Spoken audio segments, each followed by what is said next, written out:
Speaker number 6, Jerry Starke. Please don't walk on Mother's roses.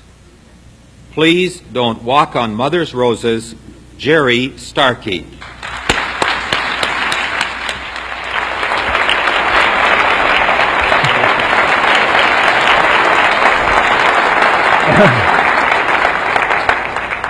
Toastmaster John, ladies and gentlemen, my story begins as the orchestra was playing the last set of the evening, marking the end of an absolutely beautiful day.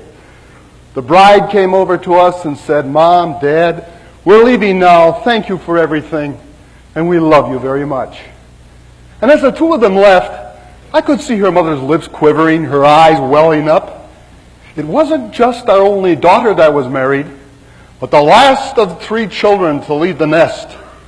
And that evening, the two of us went home to an empty house and were placed on the parents' inactive list. And my role as Ivan the Terrible came to an end. I could not imagine life without my thundering herd. When the children were home and people would pass our house, they knew someone lived there. Our house was alive, it was vibrant, it was busy, it was noisy. But now they're gone, and everything is peaceful and quiet. But at times the silence is deafening. But even though the nest is empty, the house lights still burn brightly, and soon a completely new and different atmosphere is beginning to evolve, and we are loving it. Now when the telephone rings, it's usually for one of us. We made a substantial down payment on a fishing boat just with money we saved on bologna, milk, and past due parking fines. But what a wonderful time to be alive. We are discovering a whole new world, a world that was waiting just for the two of us. And then it happened. The telephone rang. It was my number 1 son. "Hi, Dad."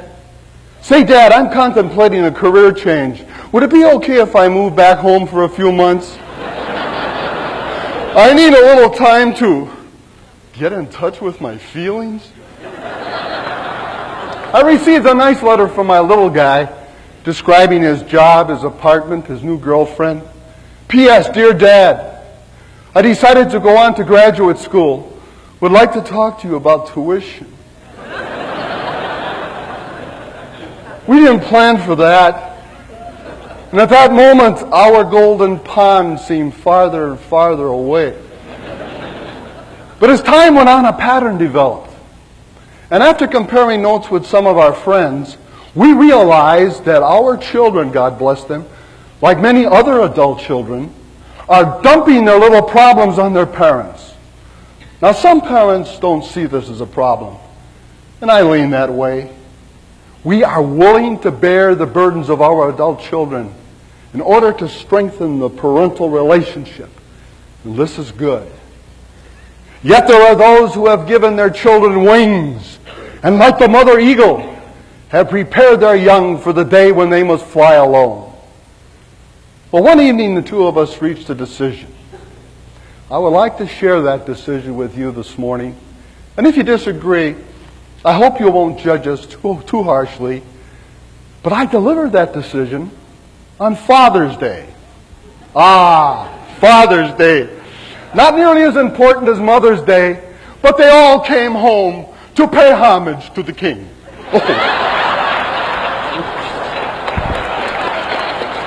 We were sitting on the patio engaging in good conversation. The First Lady was inside preparing their favorite dish. And as part of my strategy, I casually directed their attention to the beautiful flowers their mother had planted. "Kids, you see that rose bush? That rose bush is 15 years old. Now, you may or may not remember, but when you were children, you pooled your nickels and dimes and you gave it to her on her birthday. And she's cared for that rose bush all these years, just as she has loved and cared for each one of you. And while I'm on the subject of loving and caring, your mother and I realize that your new world is filled with its little problems. But these problems can be very easily placed in one of two groups: problems of the mind or problems of the heart. The family car isn't running right. You're having a problem cutting out a difficult pattern for a pleated skirt. You need a little extra cash to cover an unplanned expense. These are all problems of the mind. And if you ever need our help, all you have to do is dial M for Mom or D for Dad, and we will answer on the first ring. But if you're unhappy in your job, you're unhappy in your marriage, your world isn't what you'd like it to be, these are problems of the heart, and we may not be able to help you. All your mother and I can do is sit in the grandstand and cheer as loudly as we can. Do you remember when you were little?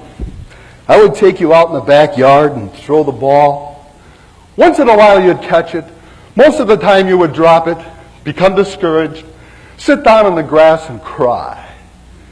And I would pick you up and assure you that even Willie Mays dropped the ball when he was your age. Hey kids, that was yesterday. Today if you drop the ball, we can't run onto the field and throw our arms around you and make everything all right. Only you and you alone must pick it up and go on with the game. A game we know you can win. So the next time you feel the need to share a problem of the heart with your parents, especially your mother, pause for a moment and remember, you also share the pain. It would be the same as trampling on that rose bush. And she has endured over a half-century of life's little slings and arrows. Don't you think that's enough? Again, the silence was deafening, but the message got through. And that evening, as they were preparing to leave, there were the usual hugs and kisses and high fives. And as I embraced each one of them, I whispered in their ear, "May God go with you, love. And please don't walk on Mother's roses." Ladies and gentlemen, friends of Toastmasters, now that this matter has been sufficiently resolved, I humbly beg your leave. For my lady and I are going fishing on our golden pond.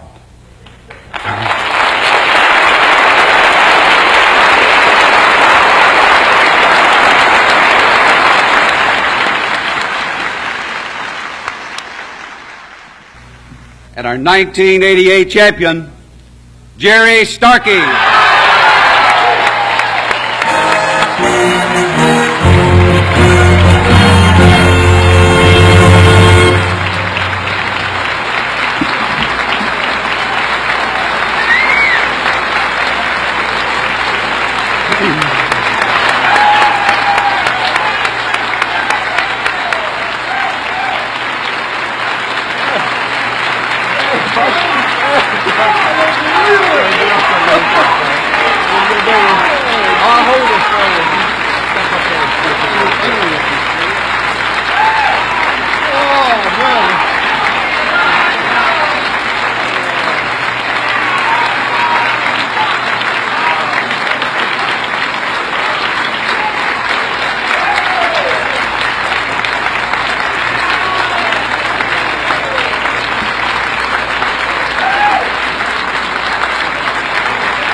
Early in our married life, Ellen taught me something.